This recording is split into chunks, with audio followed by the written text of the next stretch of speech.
जी, अस्सलामु अलैकुम वरहमतुल्लाहि वबरकातुह.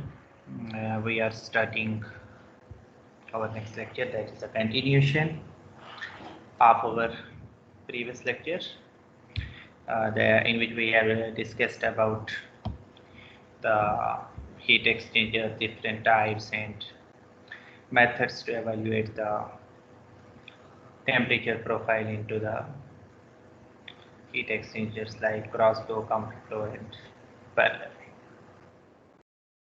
Okay. So in this lecture, we are going to discuss about the effectiveness or NTU method to determine the effectiveness of heat exchangers. So first we will see what are the limitations of NTU method and why there is a need to use NTU method. The LMTD approach to heat exchanger analysis is useful when the inlet and outlet temperatures are known or easily determined. अब ये जो पहली चीज लिखी हुई है ना, यही चीज बेस करती है आपकी जो LMTD मेथड है उसकी एप्लीकेबिलिटी के हवाले से कि आपको सिस्टम का जो इनलेट और एग्जिट टेम्परेचर है वो पता होना चाहिए. अगर वो दोनों टेम्परेचर्स आपको पता नहीं है या आप इजीली उनको फाइंड नहीं कर सकते तो फिर आप LMTD मेथड को नहीं फाइंड कर सकते अगर आपके पास फ्लूइड का इनलेट टेम्परेचर मिसिंग है या आउटलेट टेम्परेचर मिसिंग है. The LMTD method is then easily calculated and the heat flow surface area or overall heat transfer coefficient may be determined. When the inlet or exit temperatures are to be evaluated for a given heat exchanger, the analysis frequently involves an iterative procedure because of logarithmic function in LMTD. तो ये limitation है कि जब inlet और outlet temperatures नहीं हैं तो फिर LMTD मेथड जो है वो मुश्किल हो जाता है. In these cases, the analysis is performed more easily by utilizing a method based on the effectiveness of heat exchanger in transferring a given amount of heat. The effectiveness method also offers many advantages for analysis of problems in which a comparison between various types of heat exchangers must be made for the purpose of selecting the type of best suited to accomplish a particular heat transfer object. Just hold a second, please.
Sorry for interruption. Let's move for the next slide.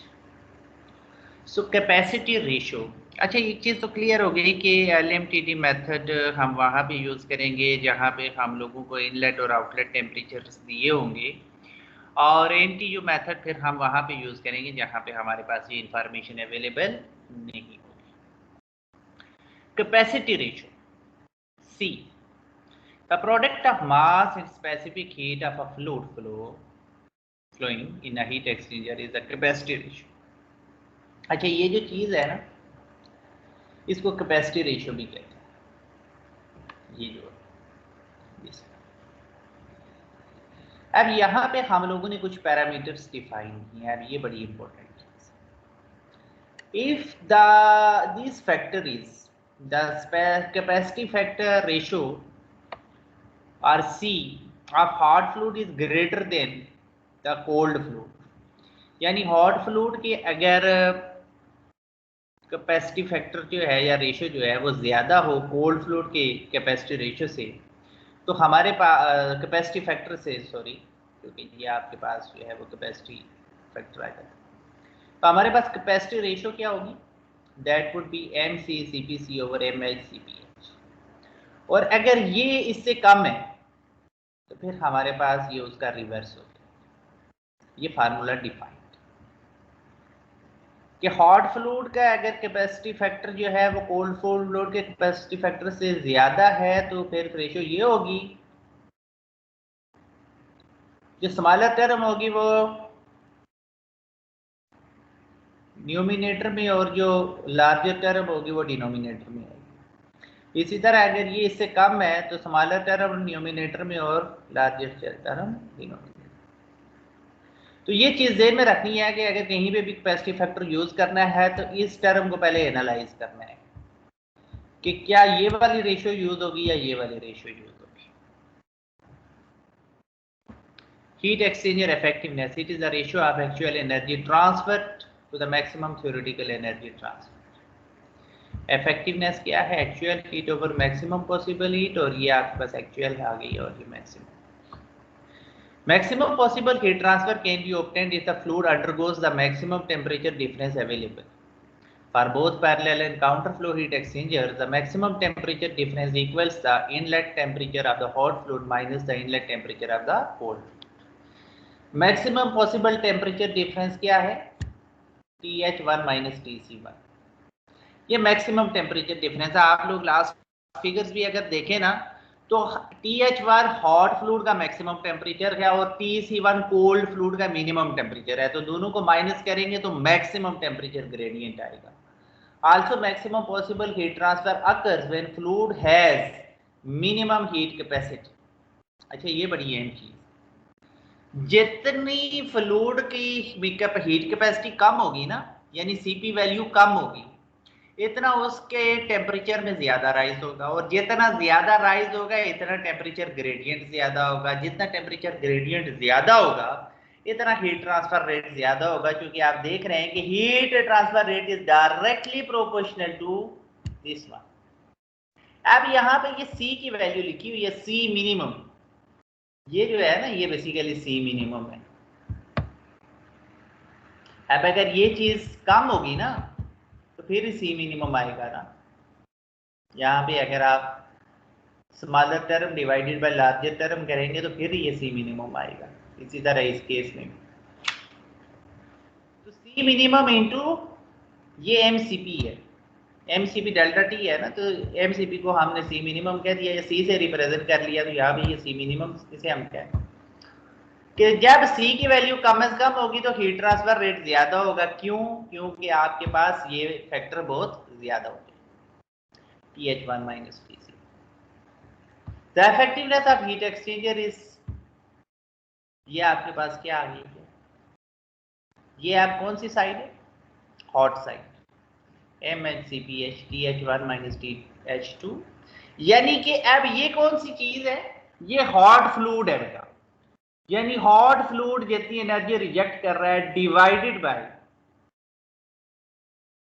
Maximum possible heat transfer TH1 minus TC1। तो इसकी जगह C लिख लें, CH, जगह सी minimum आ जाए।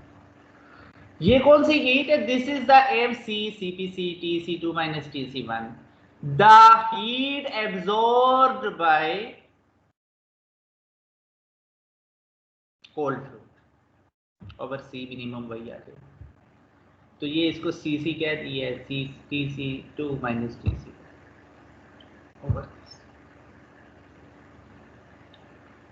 Since the hot or cold fluid may have minimum values of capacity heat rate, there are two possible values of effectiveness. तो effectiveness की possible values क्या हो सकती है? ये C minimum है ना, तो ये formula TH1 minus TH2 over TH1 minus TC1 effectiveness is equal to this। अगर CH CC से कम हो, अगर CH CC से कम हो, ठीक है,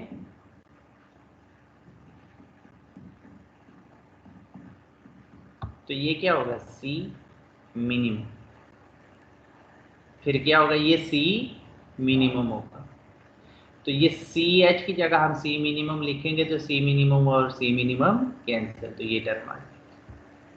अगर CC ग्रेटर होगा, लेस होगा CH से, यार ये CC लिखा हुआ है, तो इस केस में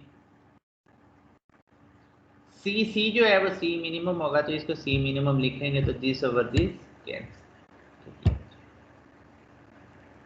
तो ये जो दो पैरामीटर्स है ना, ये बेसिकली आपकी इफेक्टिवनेस को रिप्रेजेंट कर in terms of inlet and exit temperatures. अब नंबर ऑफ ट्रांसफर यूनिट्स या NTU मेथड है, इसको क्या कहते हैं? It is the measure of the size of heat exchange. NTU is equal to UA over MC CPC और NTU is equal to UA over MH CPH। अगर CH बड़ा है CC से, ये C मिनिमम है, फिर तो यहाँ पे C मिनिमम आ जाएगा। अगर CC छोटा है CH से या बड़ा है CH से, तो फिर CH मिनिमम है, तो यहाँ पे CH आ जाएगा। MH is equal to CH is equal to MH CPH। तो NTU किसके इक्वल है in general? UA over C minimum. ये इसकी जो है ना जेनेरिक फॉर्म। तो आपने देखना है कि इन दोनों में से जो मिनिमम है वो इसमें आ रहा है। For an area DA, the heat transfer exchange is given by DQ is equal to U DA TH minus TC in general. ये heat transfer from hot fluid to cold fluid है। ये क्या है? Heat rejected by hot fluid is equal to heat absorbed by cold fluid. ये वही equation है। इसकी जगह पे मैं लिख सकता हूँ CH और इसकी जगह पे मैं लिख सकता हूँ CC। और अगर इसको मजीद सिंप्लीफाई करूँ तो यहाँ से अगर मैं DTH की वैल्यू निकाल लूँ तो ये माइनस CH इस साइड पे आएगा, तो ये माइनस DQ ओवर CH हो जाएगा। और यहाँ से अगर निकालूँ तो ये DTC is equal to DQ over CH आ जाएगा। और अगर मैं इन दोनों का डिफरेंस ले लूँ, इसका और इसका, तो ये DQ को कॉमन ले लेते हैं, माइनस DQ को, तो ये अंदर बच जाएगा 1 over CH plus 1 over CC। दोनों का डिफरेंस लिया है, तो ये माइनस अंदर इस माइनस के साथ प्लस होके तो मल्टीप्लाई हो गया तो प्लस हो गया। दोनों का डिफरेंस लिया है, इसका और इसका। तो ये जब डिफरेंस लिया है तो आपके पास ये term, substituting the value of DQ and rearranging we get DQ की वैल्यू है ना,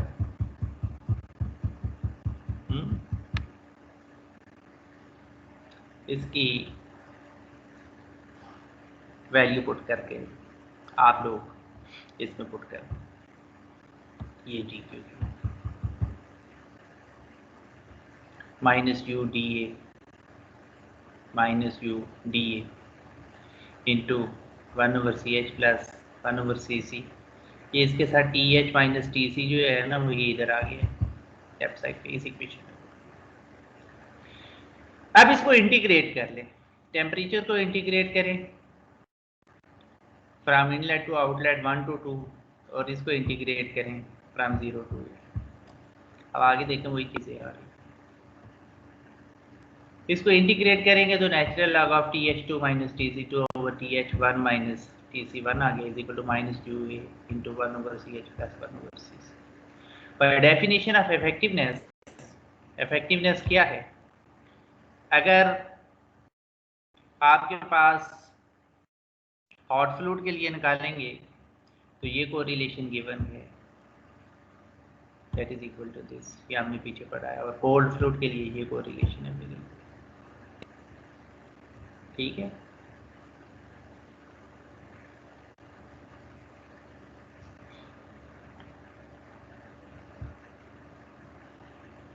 अब इस इक्वेशन से और इस इक्वेशन से आप TH2 और TC2 की वैल्यू निकाल लें।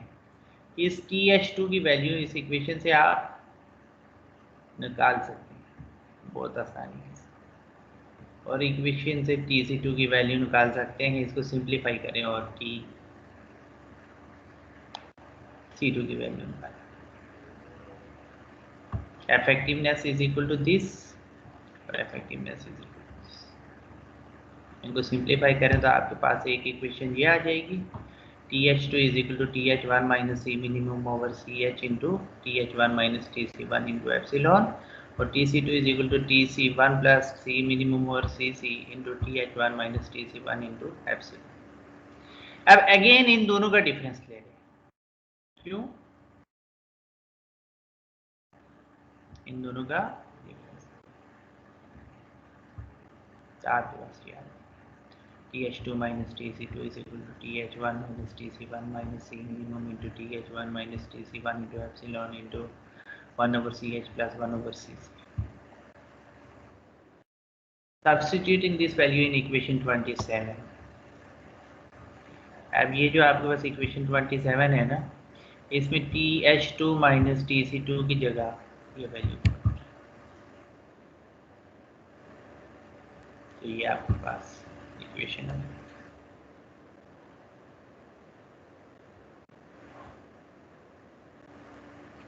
इस इक्वेशन में इन दोनों का आप क्या करेंगे, डिफरेंस देंगे, इस पूरी इक्वेशन को इसमें पुट करें, उसके बाद सिंप्लीफाई करें, you will get natural log into 1 minus epsilon C minimum into 1 over CH plus 1 over CC is equal to minus UA into 1 over CH plus 1 over CC। और इसको अगर मज़ीद सिंप्लीफाई करना चाहते हैं, नेचुरल लॉग को ख़त्म करना चाहते हैं, तो दोनों साइड पे एक्सपोनेंट ले लें, और एक्सपोनेंट लेने के बाद आपने चूँकि एप्सिलॉन की वैल्यू निकालनी है, तो एप्सिलॉन इज हियर, तो बाकी सारी की सारी टर्म्स को, एप्सिलॉन को लेफ्ट साइड पे रखें, बाकी सारी टर्म को राइट साइड पे शिफ्ट करें। तो फाइनली ये जो एप्सिलॉन है आपके पास, that would become equal to 1 minus exponent of minus UA over CH into 1 plus CH over CC divided by C minimum over CH into 1 plus CH over CC। तो ये heat exchanger की आपके पास effectiveness आ रही है। If CH is assumed minimum then CH is less than CC, तो CH किसके equal होगा, C minimum के, और CC C मैक्सिमम के इक्वल होगा। तो फिर इस इक्वेशन के अंदर यहाँ पे CH है, वहाँ पे C मिनिमम, और यहाँ पे CC है, वहाँ पे C मैक्सिमम लिख लेंगे, जैसे कि हम लोग यहाँ, ठीक है। The dimensionless ratio UA over C minimum, UA over C minimum is called the number of transfer unit. अब ये जो चीज है ना, इसको हम नंबर ऑफ ट्रांसफर यूनिट्स कहते हैं, dimensionless ratio. And the factor C minimum over C max represent the heat capacity ratio, इसको हम लोग C से रिप्रेजेंट। तो इस इक्वेशन में यहाँ पे NTU लिख लो और यहाँ पे C लिख लो, C।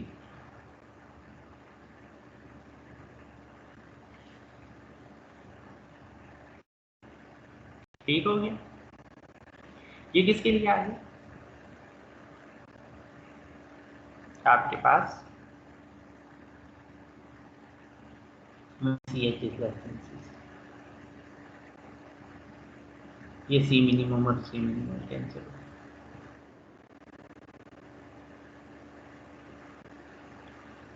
Effectiveness of parallel flow heat exchanger with hot fluid having minimum capacity ratio. If the cold fluid has minimum capacity ratio, the same relationship would result.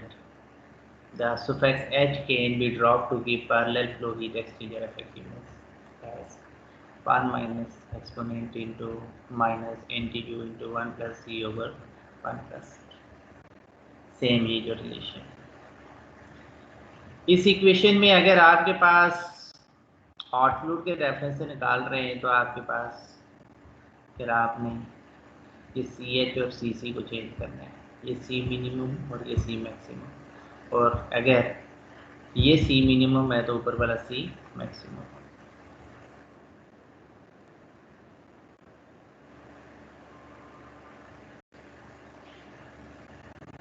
So this was as far parallel flow heat exchanger. अब counter flow के लिए करना है तो उसके लिए भी procedure क्या है, बिल्कुल सेम।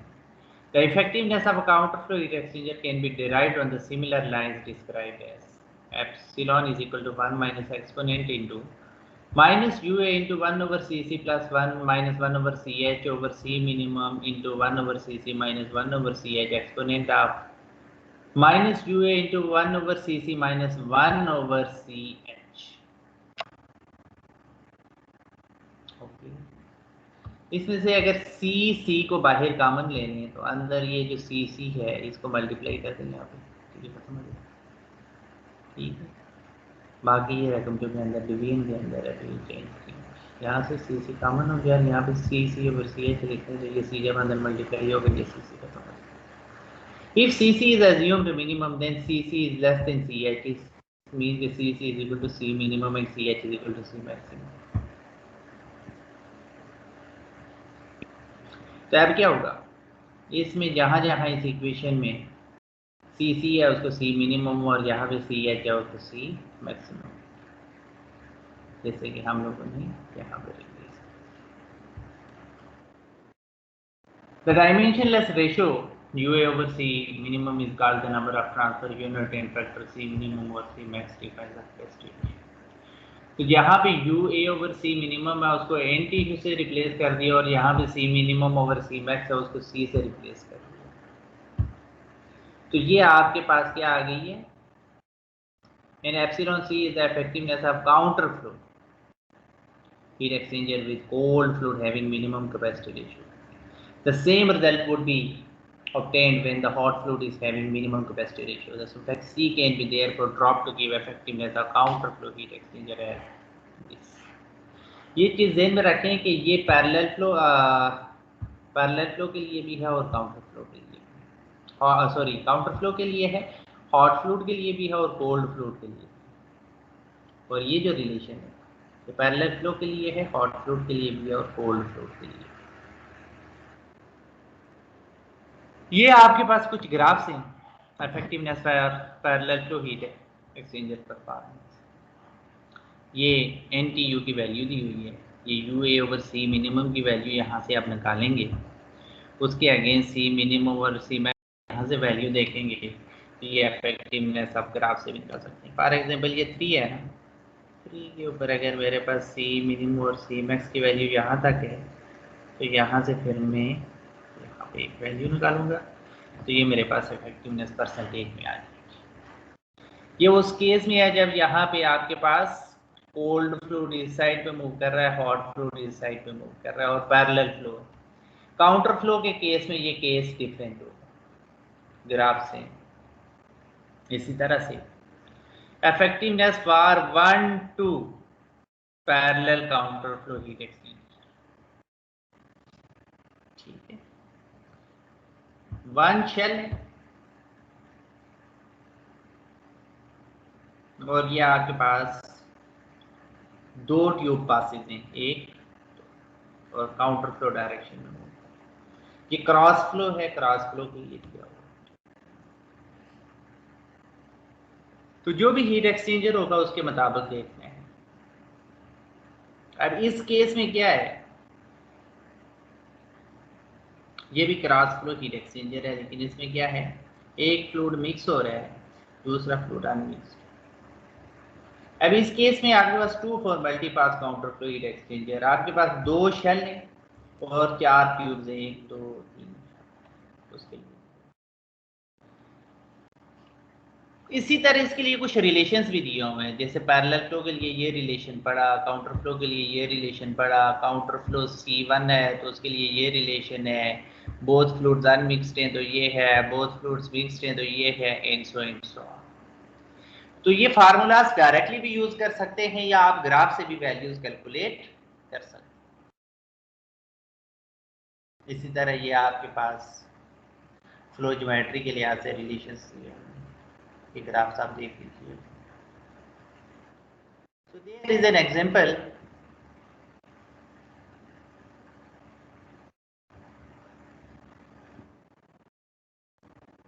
Example है the flow rate of hot and cold fluid streams running through a parallel flow heat exchanger are 0.2 kg per second and 0.5 kg per second respectively. तो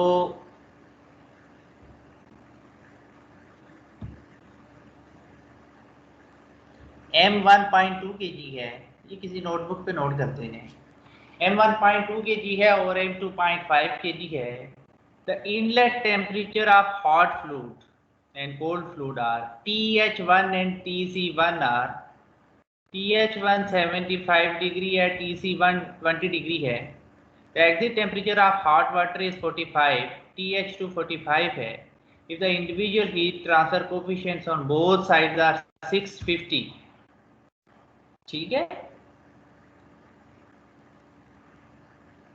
यानी H की वैल्यू H1 और H2 की value 650 है। Calculate the area of heat transfer. ये सारी values आपको दी हुई हैं। आप क्या करेंगे, ये डायग्राम ड्रा करें और जो डाटा मैंने आपको लिखवाया उसको लिखें, उसके बाद जो है वो इसको हल करने की कोशिश करें। ठीक है, इस डायग्राम को ड्रा करते हैं और डाटा लिखें, ये न्यूमेरिकल देख के देन हम फिर आगे चलेंगे कि इसको हल कैसे करें। इसे खुद हल करने की कोशिश करें ज़रा। मैं आपको 4 मिनट देता हूँ। You have 4 minutes.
Okay, students, I think you have gone through this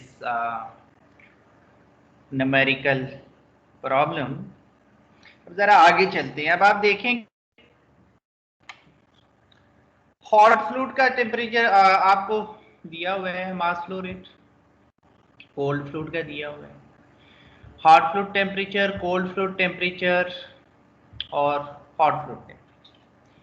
find आपने क्या करना है, एरिया फाइंड करना है। अच्छा, यहाँ पे आपको TC2 की वैल्यू भी मालूम नहीं है, तो वो भी आपको फाइंड करनी पड़ सकती है। तो हीट ट्रांसफर रेट के आप देखें, तीन चीजें, heat rejected by hot fluid, heat absorbed by cold fluid and heat transfer from hot to cold fluid. तो ये बेसिकली आपके पास हीट ट्रांसफर है, UA थीटा या UA इंटू LMTD, ये लॉग मीन टेम्परेचर डिफरेंस। तो सबसे पहले आपको लॉग मीन टेम्परेचर डिफरेंस की वैल्यू निकालनी होगी, U की वैल्यू निकालनी होगी, Q की वैल्यू आपको चाहिए, फिर आप इससे एरिया निकाल सकते हैं। लेट्स सी, Q किसके इक्वल है, heat transfer rate is equal to mCp delta T. For hot fluid, QH is equal to this one, and for cold fluid, QC is equal to this one. अब चूंकि जितनी hot fluid energy loss करेगा, cold fluid उतनी ही absorb करेगा, इसलिए दोनों equation को एक दूसरे के इक्वल पुट करके आप यहां से TC2 की वैल्यू निकाल लेंगे। जब TC2 की वैल्यू आपके पास आ जाएगी तो आप चाहे इस इक्वेशन में पुट करो या इस इक्वेशन में पुट करो, दोनों से आप लोग जो है वो Q की वैल्यू निकाल सकते हैं। ओके, तो Q की वैल्यू आ गई, इस इक्वेशन में आपको Q की वैल्यू चाहिए थी, Q आ गया, U रह गया है और LMTD रह गया है, इसको फाइंड करने की कोशिश करते हैं। तो LMTD किसके इक्वल है, theta m is equal to theta 1 minus theta 2 over natural log of theta 1 over theta 2। Theta 1 TH1 minus TC1 है, थीटा 2 TH2 माइनस TC2 है और थीटा m है, तो इसकी जगह इन सब की वैल्यूज पुट करें। अब ये सारे टेम्परेचर्स की वैल्यूज आपके पास है। अच्छा, ये नोट करेंगे, ये जहां पे टेम्परेचर डिफरेंस हो तो वहां पे आप सेंटीग्रेड में भी डिफरेंस ले सकते हैं, अदरवाइज आपको इनको केल्विन में कन्वर्ट करना पड़ेगा। तो ये LMTD की वैल्यू आ गई है 29.12 डिग्री सेंटीग्रेड, तो ये भी आ गया। अब U की वैल्यू चाहिए, तो U की इसकी इक्वल है 1 over U is equal to 1 over HI plus 1 over H naught, क्योंकि आइडियल केस है, रेजिस्टेंस कोई नहीं है, तो HI और H नॉट की वैल्यूज आपको दी हुई हैं, तो ये U की वैल्यू आ गई है। अब सारी वैल्यूज इसमें पुट कर लें तो आपके पास A की वैल्यू आ गई है। तो ये हीट ट्रांसफर सरफेस एरिया आपके पास आ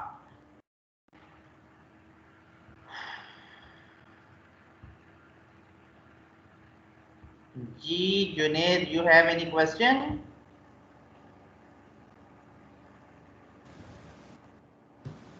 सर ये HI और H0 की वैल्यू सर कैसे फाइंड की है? दी हुई है, बताइए, पीछे में जाता हूँ ना, ये लिखा हुआ है ना, okay if the sir. individual heat transfer coefficients on both sides are this, yes. दोनों साइडों ओके पे 650 है, H सर। I और अगर H। Yes sir. Sir one more question, अगर रेजिस्टेंस हो फिर हम कैसे कैलकुलेट करेंगे अदर साइड? वो आपने पीछे वो रिलेशन स्टडी किया है ना, कि यस सर। यहाँ पे 1 over HI plus 1 over R thermal आ जाएगा। अगर वो मटेरियल के रेजिस्टेंस है ना, तो ओके सर। 1 ओवर हाँ R थर्मल, थर्मल, यस। वो R थर्मल कैलकुलेट करने के लिए को रिलेशन आपको गिवन है। वो मतलब ओके जितनी रेजिस्टेंसेस होंगी ना, वो HI और H नॉट के दरमियान इधर सेंटर में ऐड होती जाएंगी। Yes sir. ठीक है। Okay sir. सेकंड एग्जांपल है water flows at a rate of 70 kg per minute through a double pipe counter flow. अब ये पिछले वाला था पैरेलल फ्लो, अब काउंटर फ्लो आ गया है। Water is heated from 50 to 80 degree centigrade. ये वाटर का इनलेट टेम्परेचर है और ये वाटर का एग्जिट टेम्परेचर है, ये TC1 है और ये TC2 है।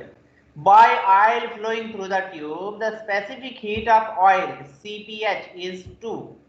Oil enters at 115 TH1115 and leaves at 75 TH2 75 है। The overall heat transfer coefficient is 350. Calculate the heat transfer area required. तो ये आपके पास सारा जो डाटा है वो गिवन है, इसमें भी आप लोगों ने क्या निकालना है, रिक्वायर्ड एरिया।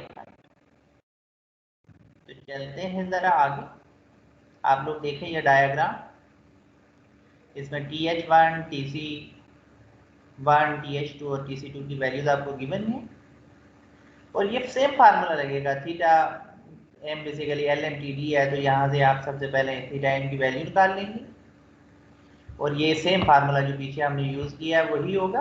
आपको Q की वैल्यू चाहिए, U की वैल्यू चाहिए, थीटा m की वैल्यू चाहिए, तो थीटा m के लिए कोरिलेशन आपके पास गिवन है, सारे टेम्परेचर्स गिवन है, तो थीटा m की वैल्यू निकल आएगी। ओके उसी तरह आपके पास Q is equal to heat lost by hot fluid is equal to heat gain by cold fluid. तो आप लोगों के पास इनमें से कोई भी कोरिलेशन यूज कर सकते हैं। द रीजन इज दिस कि आपके पास टेम्परेचर सारे गिवन है, ये कोल्ड फ्लूइड वाला टेम्परेचर यूज कर लेंगे। CPC बेसिकली वाटर के लिए है, तो इसमें वाटर लिख लिया 4.18। साहब ये वाटर के लिए CP की वैल्यू दी नहीं हुई है, लेकिन उन्हें कहा हुआ है कि वाटर है, तो वाटर के लिए CP की वैल्यू हमें पता होनी चाहिए। तो Q की वैल्यू आ गई है, तो A is equal to Q over U theta m। अब U की वैल्यू उसने दी हुई है क्योंकि यहाँ पे इसलिए कैलकुलेट करने की जरूरत नहीं, Q की वैल्यू हमने निकाल ली है, थीटा m की वैल्यू भी निकाल ली है, तो एरिया हमारे पास निकल आया है। So it is a very simple question. The next question है, in a certain double pipe heat exchanger hot water flows है, water दिया हुआ है ये नोट करना, at a rate of 5000 kg per hour, ये वाटर का मास फ्लो रेट है, and gets cooled from 95 to 65, TC1 और TC2 की वैल्यू दी हुई है।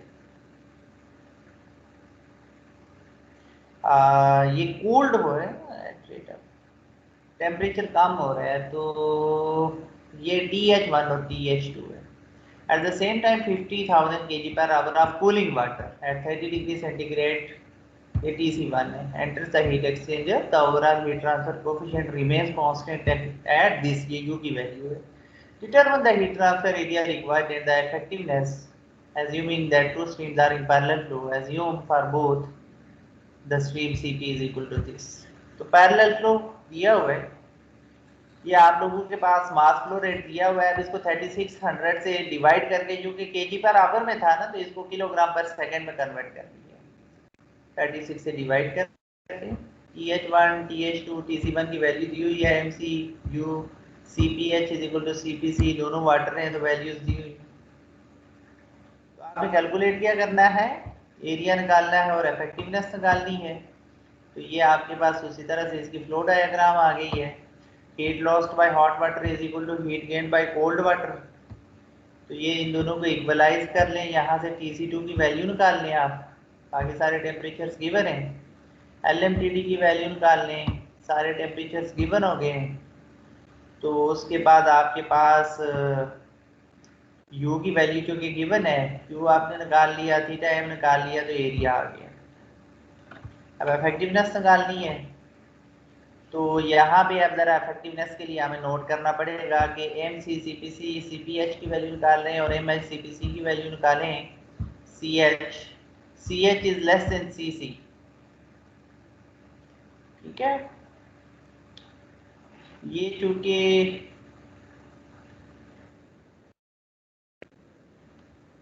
यहाँ पे ये MCCPC ये शायद ऊपर नीचे थोड़ा सा रिवर्स ऑर्डर में लिखा गया है, लेकिन आपको बताया कि CP की वैल्यू जो है ना, वो दोनों केसेस में सेम है, ये आप देख सकते हो।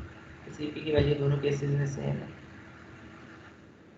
सिर्फ जो वैल्यू चेंज हो रही है वो m की वैल्यू चेंज हो रही है। तो अब ये ऐसे में देखना होता है कि कौन सी वैल्यू मिनिमम है, हॉट फ्लूइड की C वैल्यू मिनिमम है या कोल्ड फ्लूइड की C वैल्यू मिनिमम है। यहाँ पे हॉट फ्लूइड की C वैल्यू अगर मिनिमम है तो उसके मुताबिक फिर इफेक्टिवनेस के लिए ये कोरिलेशन यूज होगा, ठीक है। यहाँ पे CP अच्छा चलेगा, नीचे CP मिनिमम आएगा ना, तो ये 0.461 आपके पास CP की वैल्यू आ गई और इफेक्टिवनेस की वैल्यू आ गई। नेक्स्ट एग्जांपल है, in a counter flow double pipe heat exchanger water is heated from 25 to 65, TC1 25 और TC2 65 है। by an oil with specific heat of 1.45 kilojoule per kg per Kelvin and mass flow rate of 0.9 kilogram per second. The oil is cooled from 230 degree to 160 degree. If the overall heat transfer coefficient is this, calculate the following: the rate of heat transfer, the mass flow rate of water, the surface area of heat exchanger. तो TC1, TC2, MH, CPH, TH1, TH2 और U की value हमें दी हुई है, तो Q, MW और A की value हमने निकालनी है। तो इट इज़ वेरी सिंपल, ये आप देख सकते हैं कि हम लोगों ने इसकी फ्लो डायग्राम बना दी है। तो अब आपके पास Q किसके इक्वल है? MH, CPH, ये हॉट फ्लूइड के लिए है ना, तो आपको सारी वैल्यूज दी हुई है हॉट फ्लूइड की, तो Q आ गया। अब mass flow rate of water are, mass flow rate of cold fluid निकालना है, तो heat lost by hot fluid is equal to heat gained by cold fluid, तो this should be equal to this. तो इस value को यहाँ पे put करके इसके इक्वल पुट करें तो ये मास flow rate of cold fluid निकल आया है। अब आपके पास चूंकि सरफेस एरिया निकालना है, तो Q is equal to UA, theta m की वैल्यू इक्वेशन यूज कर लें, थीटा m की वैल्यू निकालें, सारे टेम्परेचर मौजूद है, तो थीटा m की वैल्यू आ गई। तो अब इस इक्वेशन के अंदर Q मौजूद है, U मौजूद है, थीटा m मौजूद है, तो आपके पास A की वैल्यू निकल आएगी इस इक्वेशन से 1.457 मीटर।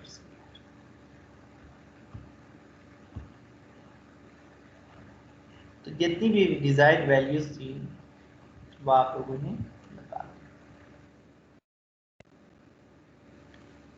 अब ये केस थोड़ा सा डिफरेंट है। 2 shell and 4 tube passes heat exchanger, 2 shell के और 4 ट्यूब पासेस हैं, is to be used to heat the water with oil. अब वाटर को ऑयल से हीट करना है। Water enters at the tube at a flow rate of this and at a temperature of 20 and leaves at 80। तो TC1 20 और TC2 80 है। Oil enters on the shell side at 140 centigrade and leaves at 90 degree centigrade. Calculate the heat transfer area required for an overall heat transfer coefficient of 300 watt per meter square per Kelvin. तो MC1, TC2, TH1, TH2 और U की values आपको given है, तो आपने area निकालना है। और ये shell and tube heat exchanger है और दिया हुआ है कि 2 शेल 4 ट्यूब पासेस हैं, तो 2 शेल ने 4 ट्यूब पास, ये इसके इनलेट और एग्जिट टेम्परेचर दिए हुए हैं। तो Q is equal to F U A theta M for shell and tube heat exchanger, ये आपके पास फैक्टर भी आ गया। From tables the specific heat capacity of water is given, ये आपको ज़बानी भी याद होनी चाहिए।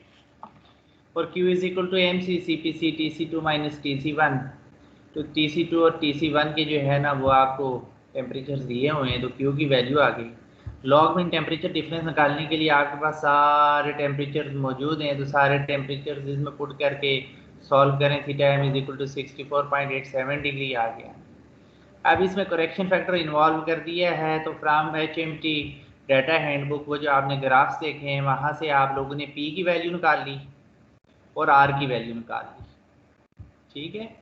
तो P और R की वैल्यू के अगेंस्ट आपने वो जो पिछली स्लाइड से ग्राफ देखे हैं उस ग्राफ से F की वैल्यू निकाल ली करेक्शन फैक्टर। तो अब आप इस इक्वेशन के अंदर ये सारे पुट कर लें तो आपके पास एरिया आ जाए। नेक्स्ट एग्जांपल है water at 68 degree centigrade is cooled using air in a cross flow heat exchanger, the air entering at 30 degree centigrade.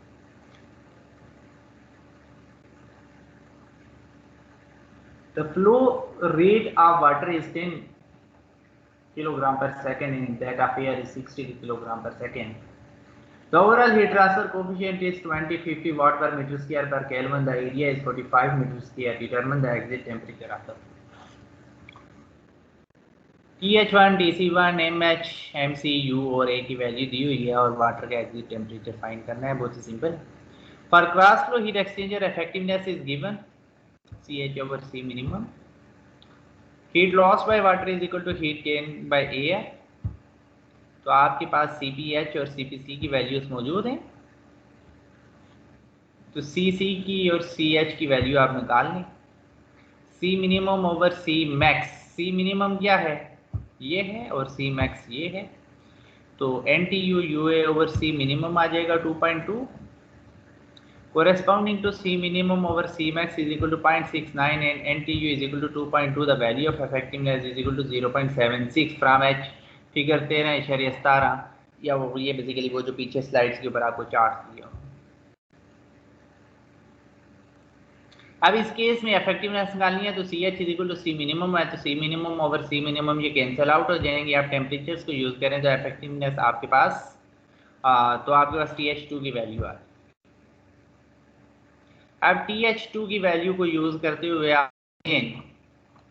इसी इक्वेशन को यूज करें, दिस वन CH और CC इस इक्वेशन आपके पास TC2 की वैल्यू आ जाए। Equation 7 example 10.7 a counter flow heat exchanger is employed to cool 0.55 kilogram per second of oil from 1150 degree centigrade to 40 degree centigrade by the use of water or C की value दी हुई है। The inlet and outlet temperatures of cooling water are 15 degree centigrade and 75 degree centigrade respectively. The overall heat transfer coefficient is expected to be 1450 watt per meter square per Kelvin. Using NTU method, calculate the following: the mass flow rate of water, the effectiveness of heat exchanger, and surface area required. तो ये MH, CPH, CH1, TH2, TC1, TC2 और U की values आपको given है और using NTU method आपको MCA और effectiveness चाहिए। MC mean mass flow rate of cold flow.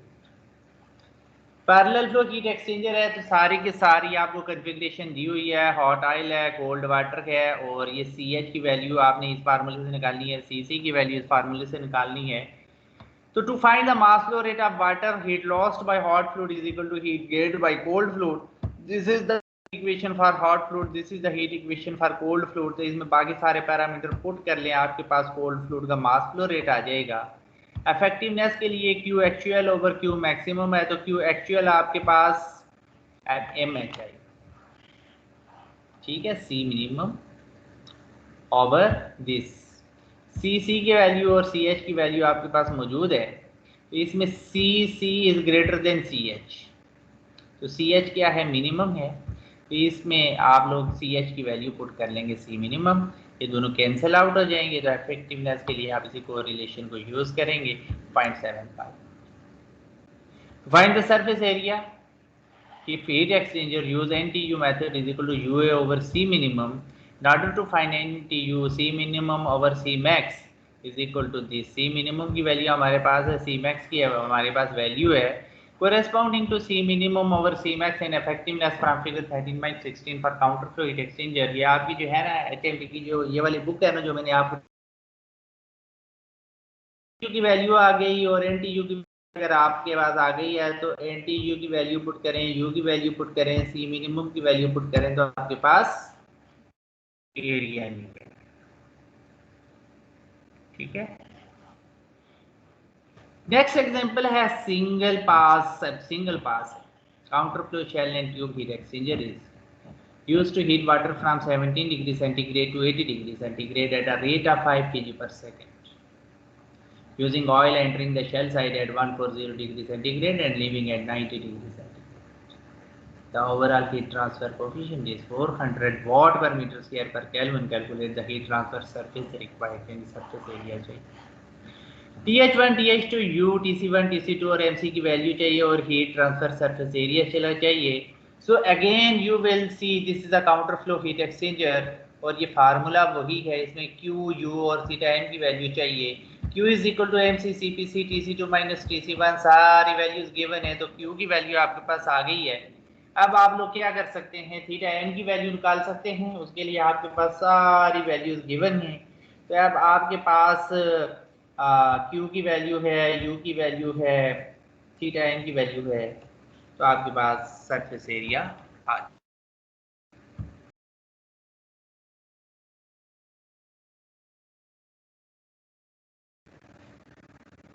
Ji Juned, any question? Yes sir. Sir ये भी शेल एंड ट्यूब न्यूमेरिकल है तो इसमें एफ फैक्टर नहीं लगेगा सर? बेटा वो नंबर ऑफ पासेस के ऊपर डिपेंड करता है, वो आप लोग पीछे थ्योरी को स्टडी करेंगे ना, तो इसमें आप देखें a single pass counter flow. ठीक है, वो जिसमें उसने लगाया था ना उसमें यस सर। आपके पास मल्टी पासेस। ठीक है,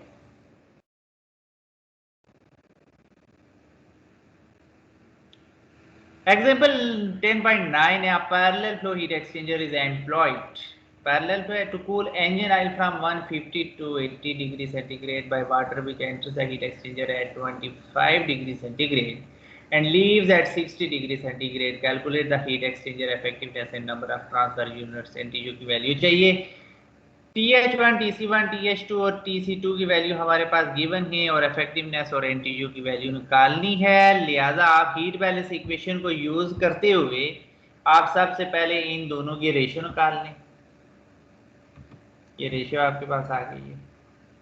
here the value less than 1, ये CH ओवर CC है। ये वैल्यू अगर लेस देन 1 है तो इसका मतलब है कि MHCPH इज मिनिमम। ये वैल्यू लेस देन 1 कब होगी? जब ये ऊपर वाला फैक्टर 1 से कम होगा और नीचे वाला फैक्टर 1 से ज्यादा होगा। So C minimum is equal to MHCPH है। तो इफेक्टिवनेस के लिए ये C minimum into TH1 minus TH2 over C minimum TH1 minus TC1। तो ये C मिनिमम से कैंसिल हो जाएगा, इफेक्टिवनेस 0.56 आ गई। C is equal to capacity ratio जो है C minimum over C max है, तो C की वैल्यू 0.5 है और MHCPH और MCCPC आपके पास इन चीज़ों की इक्वल है। तो आप लोग from HMT data handbook corresponding to effectiveness is equal to 56% आना चाहिए यहाँ पे, क्योंकि ये 56 निकालिए, चेक कर लीजिएगा कैलकुलेशन ये 50 यहाँ पे आता है या यहाँ पे गलत लिखा हुआ है। And C is equal to 0.5 NTU आपने ये पीछे जो हमने ग्राफ देखा है उससे निकालेंगे तो 1.2 आएगा। एग्जाम्पल 10.10 है counter flow single pass heat exchanger, again single pass है, used to cool engine oil from 150 to 55 degrees centigrade with water available at 23 degrees centigrade as the cooling medium. The specific heat of oil is 2125 joule per kg per Kelvin. The flow rate of cooling water through the inner tube of 0.75 diameter is 2.4 kilogram second. The value of overall heat transfer coefficient is 240 watt per meter square per Kelvin. How long must be the heat exchanger to meet its cooling requirement? So this is a given data. TH1, TH2, TC1, CPH, T1, D1, MC, outer dia MH और U की value आपके पास given है और length of heat exchanger आपने निकालनी है। सबसे पहले वही कोरिलेशन करें, QH is equal to QC। इसको सॉल्व करके TCPC की वैल्यू आपके पास गिवन है तो इससे आपके पास TC2 की वैल्यू आ जाएगी। जब TC2 की वैल्यू आपके पास आ गई है तो सारी वैल्यूज इसमें पुट करके आप हीट की वैल्यू निकालने, हीट की वैल्यू आ गई है तो अब आपके पास Q है तो आप U और थीटा की वैल्यू निकाल लें। थीटा की वैल्यू के लिए आप लोगों के पास ये कोरिलेशन है, ये आपके पास थीटा की वैल्यू आ गई है। तो अब इस इक्वेशन में Q, U, थीटा M की वैल्यू निकालें तो E की वैल्यू आपके पास 4.20। तो A आपके पास A इंटू पाई D1L। तो यहाँ से लेंथ ऑफ हीट एक्सचेंजर आपके पास क्लियर।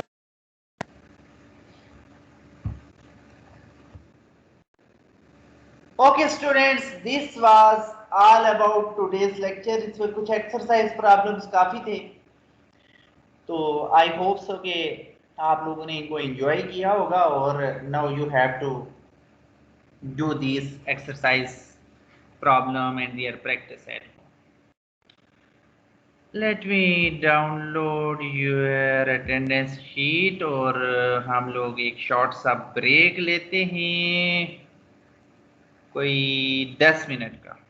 एंड आफ्टर 10 मिनट्स में 10 से 15 मिनट 15 मिनट कर लें, थोड़ा सा आपके मुझे लगता है कि थक गए होंगे। 15 मिनट के बाद हम लोग लैब शुरू करेंगे। से 225 होने वाले हैं, 240 के ऊपर हम लैब शुरू करेंगे। Okay CR? Okay sir. आपका माइक ऑन है तो यस सर। 2:40 के ऊपर हम लैब का सेशन शुरू करेंगे, वो एक शॉर्ट सा ब्रीफ सा सेशन होगा। मैं ऑलरेडी आपके साथ चीज़ें शेयर कर चुका हूँ, तो आफ्टर दैट इंशाल्लाह we will move forward. So take a short break.